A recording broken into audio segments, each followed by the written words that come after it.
Abahanzi b'u Rwanda bakomeje kwagura ibikorwa byabo ku rwego mpuzamahanga.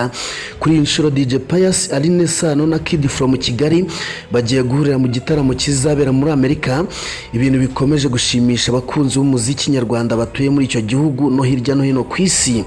Muri aya makuru turabagezaho amakuru yose ajyanye n'iki gitaramo, aho kizabera, igihe giteganyijwe n'icyo abakunzi b'aba bahanzi biteze.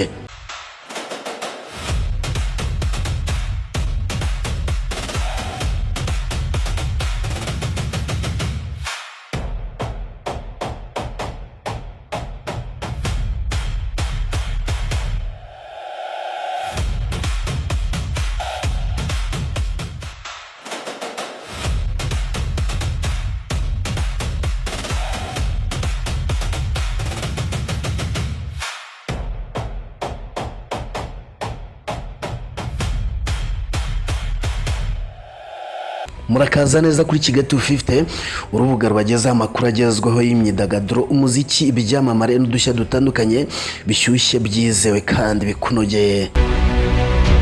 Umuhanzi akaba na DJ Rukabuza Ricky wamawe cyane nka DJ Pius yatangaje ko yiteguye guhurira ku rubyiniro na Aline Sano hamwe na Kid from Kigali mu gitaramo kizabera mu mujyi wa Poland muri leta ya Maine muri leta zunze ubumwe za Amerika. Iki gitaramo cyateguwe ku bufatanye bwa 1K Entertainment, Ola na Inox Entertainment, kizaba kigamije guhuza abanyarwanda n'inshuti zabo batuye muri leta zunze ubumwe za Amerika mu birori byo kwizihiza impeshyi. Uretse aba bahanzi batatu bazaririmba, abazitabira iki gitaramo bazasusurutswa n'aba DJ barimo DJ Inox, DJ Afreri, DJ Naomi hamwe na DJ Jimmy Tubbs. Aline Sano amaze iminsi muri leta zunze ubumwe za Amerika, aho yitabira ibikorwa biherekeza igikombe cy'isi. DJ Pius yavuze ko yishimiye kongera guhura ku rubyiniro n'aba bahanzi, avuga ko kandi ari igitaramo bazaniye abanyarwanda n'abandi batuye muri leta ya Maine, kandi biteguye kuzabashimisha kandi bakishimana muri iyi mpeshyi.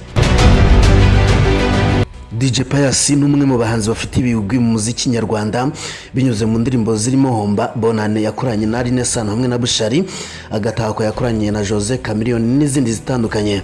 Aline Sano azwi mu ndirimbo zirimo Nibikunda aherutse gushyira hanze vuba, Tamusana, Fake G, Bo and Ben n'izindi zitandukanye.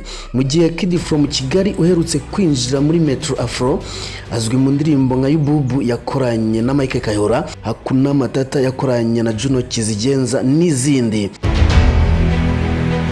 Andi makuru mutamenye nuko umulisa wabaye Supernatural Rwanda 2022 yakoreye ubukwe muri Poland. Umulisa Charlotte uzwi cyane nka Princess Sisi wabaye Miss Supernatural Rwanda 2022 yasezeranye imbere y'amategeko ndetse akora ubukwe n'umukunzi we w'umunyapolande witwa Chris. Ibi ni ibirori byabereye muri Warsaw mu gihugu cya Poland. Inkuru y'urukundo rw'aba bombi rwatangiye muri Werurwe 2025 ubwo Chris yambikaga umulisa impeta y'urukundo amusaba kuzamubera umugore, undi nawe arabyemera. Umulisa yavuze ko we n'umugabo we bahuriye ku rubuga rwa Facebook, abo batangiye ari inshuti zisanzwe ziganira.